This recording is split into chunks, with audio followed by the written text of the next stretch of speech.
Hello champions, welcome to the next lecture on the IIT JAM Mathematical Statistics.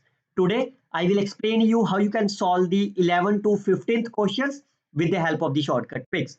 Myself Dr. Harish Garg, you can follow and subscribe my YouTube channel where you can find the playlist of the mathematical statistics. In this playlist you can see the all those solutions all are available with the help of the shortcut tricks. You can follow it and learn the concept. In addition, if you want to join with me, you can scan and join my free WhatsApp group to all of you. Chलिए, look at the first question. First question is a very simple. Just try to understand the problem. The function is a onto. You have to define the two functions g and h, and then you have to check which one of the following statement is correct. मैं आपको quickly से onto का concept बता दे रहा हूं. Say this is my domain A, this is my domain B. Fine.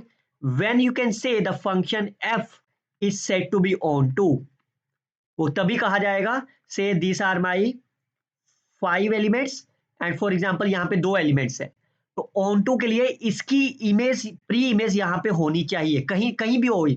Fine, let's say यहाँ पे यह हो गई. फाइन, जो बाकी खाली रह गया वो खाली रह सकता है. फाइन, इसकी प्री इमेज होनी चाहिए आपके पास. अब आप देखो गिवन स्टेटमेंट में क्या दे रखा है, n से लेके 1, 2 and 100. This function is my onto. ये तो कहा है आपको. इसका मतलब इसकी इमेज में इस b के अंदर 1, 2 से लेके 100 एलिमेंट्स हैं, तो इसका मतलब इसका सुप्रीमम कितना हो जाएगा, f ऑफ n का 100 होगा. और लिमिट ऑफ द सुप्रीमम भी आपका 100 हो गया because this is a constant function. Fine. Similarly infimum of the fn कितना होगा, infimum of the fn must be 1. Fine. अब आप ऑप्शंस देखते हैं. limit of the infimum is 100, limit of the supremum is 100, infimum is my 1. अब आप देख check करते हैं, your target is to define the g and h so that it is always true or not. If you look about this supremum functions, if you take n is 1, तो function क्या हो गया, f2, f4, f6 and so on. So basically your target is to find the supremum of the even sequences. Fine. तो अगर मैं कुछ ऐसा function define कर दूं अपनी तरफ से जहां पे इवन में 100 आए ही ना कभी भी. फाइन. तो वो कैसे डिफाइन करें, लेट्स से मैं डिफाइन करता हूं f1, f2, f3 and so on. Even पे 100 ना आए तो मैं ओड पे 100 ले दे रहा हूं. यहाँ पे कुछ भी 99, this is 98 and so on. तो यहाँ पे कहीं ना कहीं जाके आपका 1 आ जाएगा. और ये बिकॉज n इज माई इन्फानेट, तो अगर n की वैल्यू 100 से बड़ी हो जाएगी तब तो आप इसमें कुछ भी डिफाइन कर दो.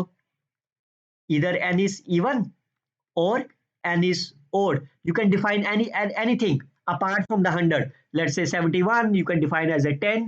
चॉइस आपकी. फाइन. अब आप देखो f of 2 कितना है, 99. f of 4 कितना है, 98 एंड सो ऑन. तो इन सबका जो सुप्रीमम आएगा वो कितना आएगा, supremum will be 99. Fine. So if you take the supremum of this, that means g of n is my 99, but right hand side is my 99, left hand side is 100. So p option is the cancel out. So a and c options are the wrong options. Similarly we can define for the second case. Second में क्या कह रहा है, f n is 1, so that is the f1, f2, f3 and so on. Fine. So that's a sequence, journal sequence 1, 2, 3 and so on. If you look about all these sequences 1, 2 and 3, इसका infimum कितना आएगा, infimum must be 1. Right? क्योंकि 1 तो कहीं ना कहीं तो होना ही है ना 1. चाहे आप f1 पे 1 लिखो, चाहे f3 पे 1 लिखो, चाहे यहाँ लिखो, कहीं ना कहीं तो 1 आना ही आना है. तो जैसे ही infimum 1 हुआ, that means the limit of the hn is also 1. Fine. और ये क्या है आपके पास, 4n plus 1, h of 4n plus 1 क्या हो गया आपके पास, that is my subsequence. Fine. And we all knows if the sequence is convergent to say L, then the subsequence is also convergent to the same L, because 4n plus 1 is the subsequence and hn is my convergent to the 1, that means the subsequence is also convergent to the 1. Left hand side is my 1, right hand side is 1, is the correct options. So that means B is the right answer of the problem. Question interesting था, just to have to look about the concept of the only on to. Fine, on to में होना चाहिए था, that's all. चलिए look at the next one. H and G are the bounded functions. H and G कैसे कैसे हो सकते हैं? H और G, it may be 1, it may be sin x, it may be cos x or anything. Fine. Make sure these are the only bounded functions. It may be continuous, it may be differentiable and so on. Fine. उसके बारे में कुछ नहीं पता, सिर्फ bounded बता रखा है, इतना बहुत है आपके लिए. उसके बाद क्या बोला है? Check whether f is differentiable और नॉट. पहले डिफरेंशिएबल को चेक करने के लिए कंटिन्यूस देखना पड़ेगा, whether the function is continuous at x is 0 और नॉट. फाइन, तभी तो पता लगेगा ना. तो क्या रूल बताया था मैंने आपको कंटिन्यूस के लिए? चाहे तो आप degree of the numerator is greater than the degree of the denominator proof कर दो. फाइन, देन उस पॉइंट पे फंक्शन आपका क्या हो जाएगा? फंक्शन इज कंटिन्यूस हो जाएगा. फाइन, और otherwise we can start with the modulus definition. What is the f0? f0 is my 0. Fine, तो ये कितना हो जाएगा? x into g plus x square into h, because the g and h are my bounded, so I can write this number is less than of the mn plus n into x square. As x approaches 0, ये value आपका कहां चला गया? 0 की तरफ. So yes, the function is continuous. ठीक है. और अदरवाइज आप यहां भी देख सकते हो, x into g plus x square into h over 1. So degree of the numerator is greater than the degree of the denominator, तो function is continuous. अब डिफरेंशिएबल के लिए क्या प्रूफ करना होगा आपको? You have to check about the limit. Limit x approaches 0, fx minus f0 divided by x. Clear? तो start करते हैं पहले अपर केस से. Whenever x is greater than 0, your function will be x into g plus x square and cx plus dx square. Whenever x is less than 0, x is greater than 0. So let's substitute the value. Limit x approaches 0, x into gx plus x square into h, f of 0, यहाँ equality है, f of 0 will be 0 divided by x. You can separate it, so that will be limit g of x plus h into hx when x approaches 0. So that will be limit x approaches 0 of gx. Fine. So can you say this limit will be g of 0? Can you say this limit will be g of 0 only if g is my continuous? तभी तो लिख सकते हो ना आप. लेकिन आप statement में देखो सिर्फ g बाउंडेड बोला है, कंटिन्यूस है कि नहीं है इसकी कोई गारंटी नहीं है फर्स्ट पार्ट के अंदर. फाइन, तो इसका मतलब अगर मैं एक फंक्शन ऐसा ले लूं, g को ले लूं मैं sine of 1/x. Fine, continuous भी बाउंडेड दिखाना ना, x is my non zero और 0 ले लेता हूं व्हेनेवर x इज 0. तो क्या इसकी लिमिट एग्जिस्ट करेगी? Is the limit exist? No. Fine, तो अगर लिमिट एग्जिस्ट नहीं करेगी, that means the function is not differentiable. And clearly से this function g is my bounded. Fine, so that means the first option P is the wrong answer. So A option cancel, C option cancel. Now look at the second option. What is the second option? Is F, G and H are thrice differentiable. F, G, H are thrice differentiable. That means F, G and H are continuous as well. F, G dash, H dash are also continuous. F double dash, F double dash, H double dash are also continuous. Fine. Every differentiable function is continuous. And your target is to prove whether f has a local minima or not. क्या proof करना होता है आपको local minima के लिए? At the point 0, f dash must be 0 and second derivative is my greater than 0. So that is your target to check. Fine, तो check कर लेते हैं. There is no issue. ये आपके पास f है. फाइन, तो इसका f डैश निकाल लेते हैं. तो क्या हो जाएगा? x into G dash plus 1 into G plus 2x into H plus x square into H dash और डिनोमिनेटर में x plus 2dx। Second derivative check कर लेते हैं।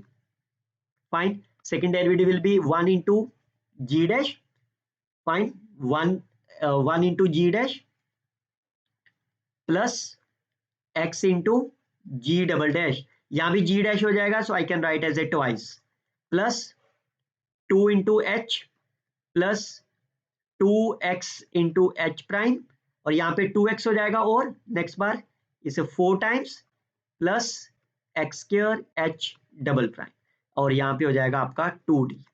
Clear? Now our target is to check whether f of 0 is equal to 0 or not. So what is the f of 0?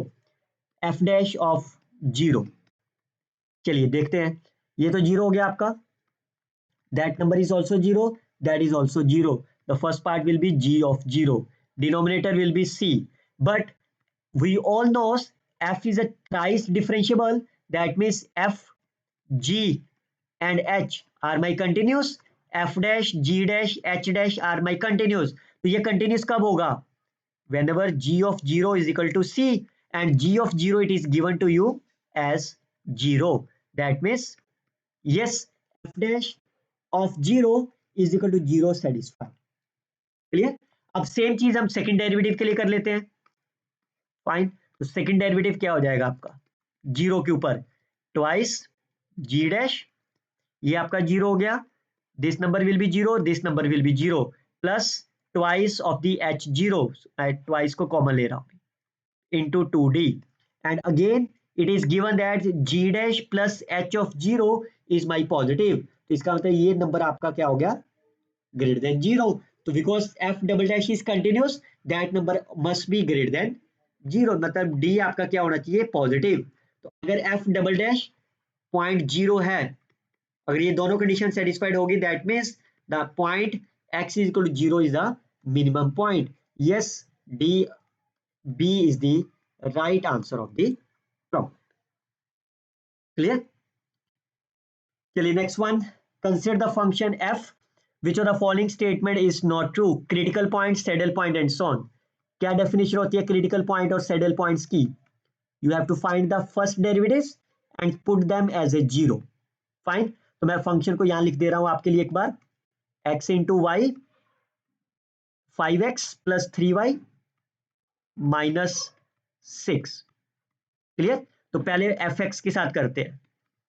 Clear? इसको open कर लें, 5x square into y plus 3xy square minus 6xy. चलिए first derivative with respect to x 10xy plus 3y square minus 6y. Partial derivative with respect to y 5x square plus 6xy minus 6x. Fine, put them as a 0. तो पहले वाले में से y common हो गया, इधर y is equal to 0 और 10y plus 3y minus 6 is equal to 0. Similarly, from the below one, I can take x is common, x will be 0, and 5x, sorry, it is a 10x.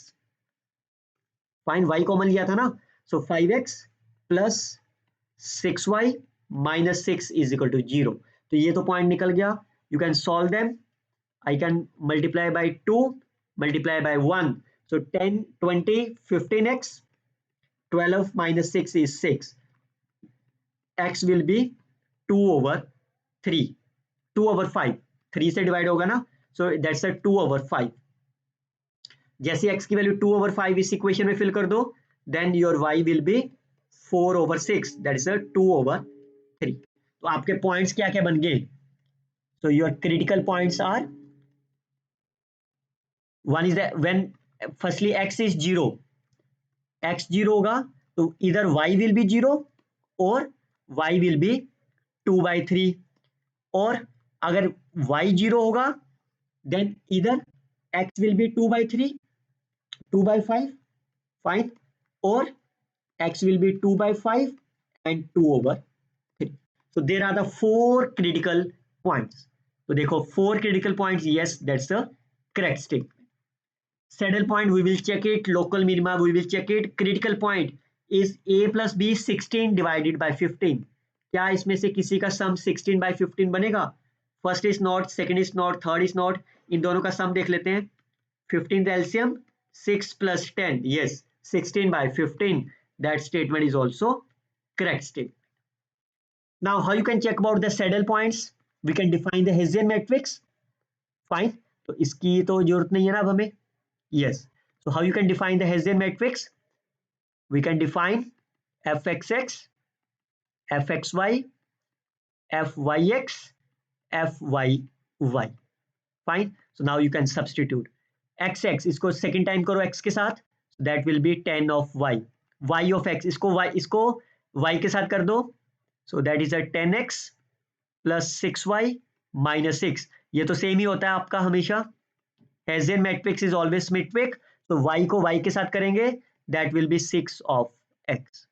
Now, तो पहले 0 0 check करते हैं. तो saddle point कब बनता है?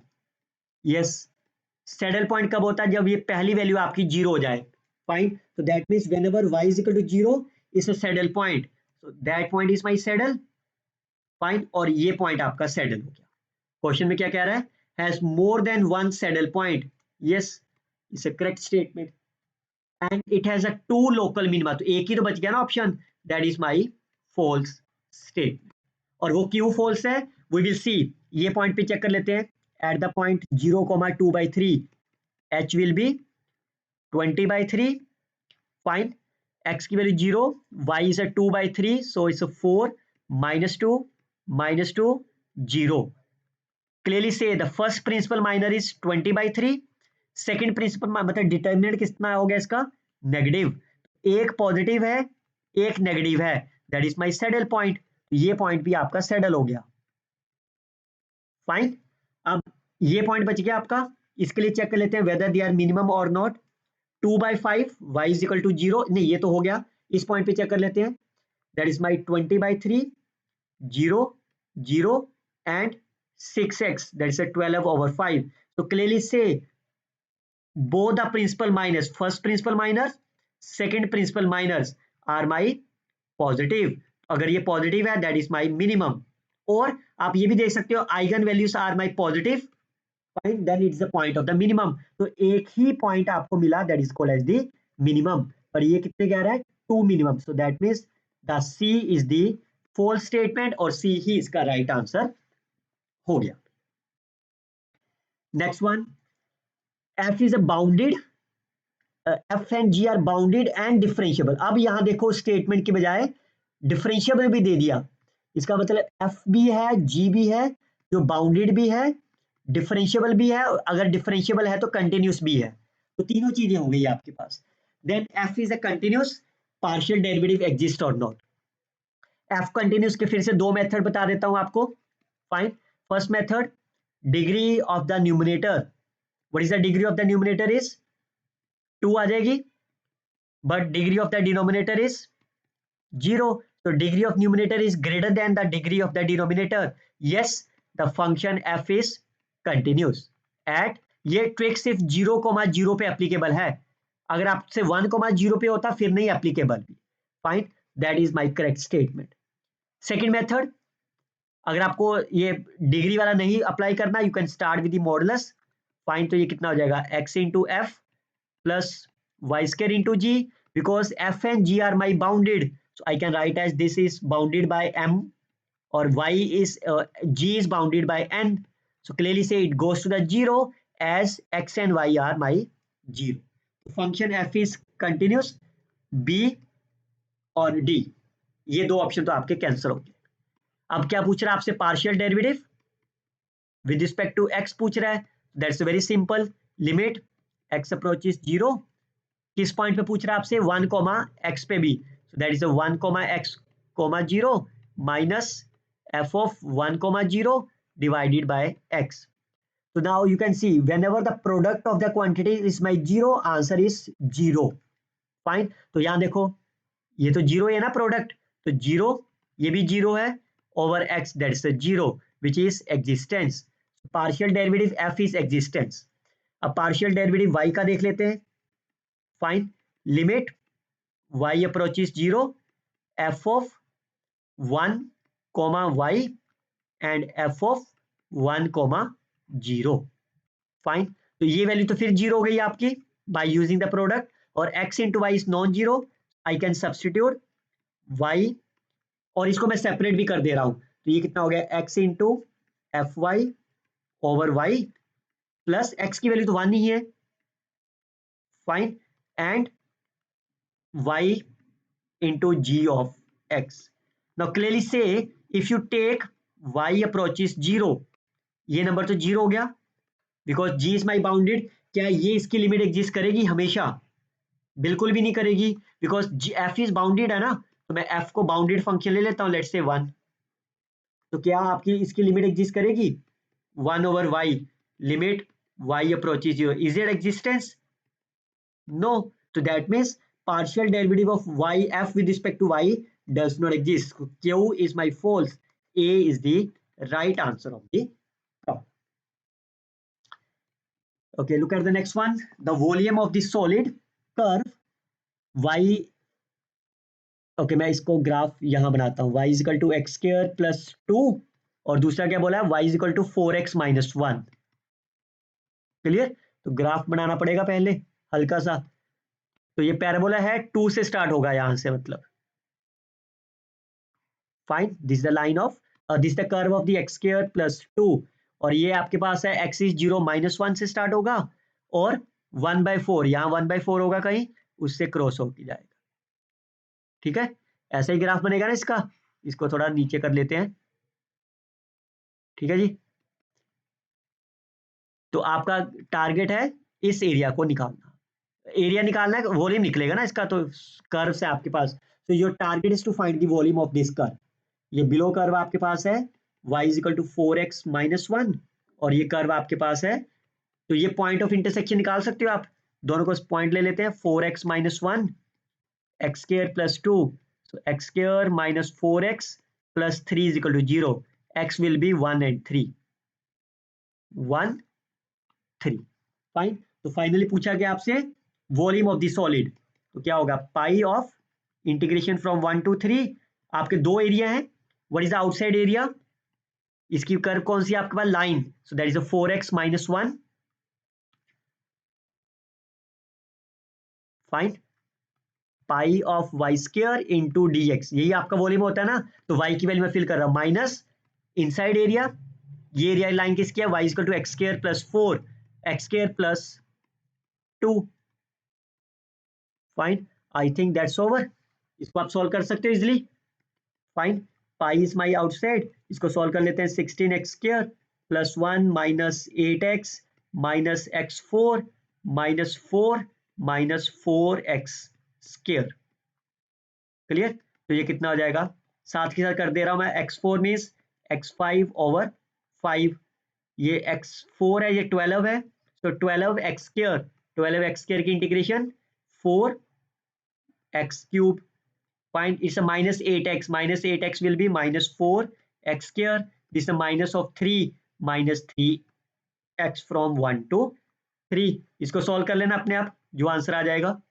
Fine, मैं fill कर देना, चलो ये कितना हो गया, minus 243 minus 1 over 5, upper minus lower, 242 divided by 5, no yes 242, और ये कितना हो गया, 4 इंटू 3 क्यूब 27 माइनस 1 46, 4 इंटू 26, ये कितना हो गया, minus 4 into 9 minus 1 8, and minus 3 into 2, तो डिनोमिनेटर में 5 चाहिए, यस आ रहा है आपके पास। फाइन, तो आई थिंक इसकी तो कैलकुलेशन कर लोगे अपने आप। फाइन, क्योंकि आपको एग्जैक्ट आंसर चाहिए होगा ना, तो मैं निकालना पड़ेगा, so that's a minus 242 over 5, इस ये कितना हो गया आपके पास, this is minus 32, fine, minus 32, और ये माइनस 6 माइनस 38, फाइन, और 24 इंटू 4 कितना हो जाएगा, 104, तो 104 में से माइनस करेंगे, तो दैट विल बी 8 6 14, 38 माइनस करो ना यहाँ से, तो 6 हो गया, 9 और 6 66, यही आया आपके पास। तो now the answer will be 5 is LCM, 242, 6 5 है 30, 33. फाइन. सो 330 में से 242 माइनस कर दो आप, 8, 8. So 88 pi over 5 is the right answer of the problem. Clear? So this is the way you can solve these 5 questions. Little bit calculation needed, that's I understand. Fine, but you have to do a lot of practice before the examinations. If you want to join with me, you can scan and join my free WhatsApp group again. Fine. I hope you can share this video with your friends. You can like and comment on the video. Best for luck, students. Happy learning.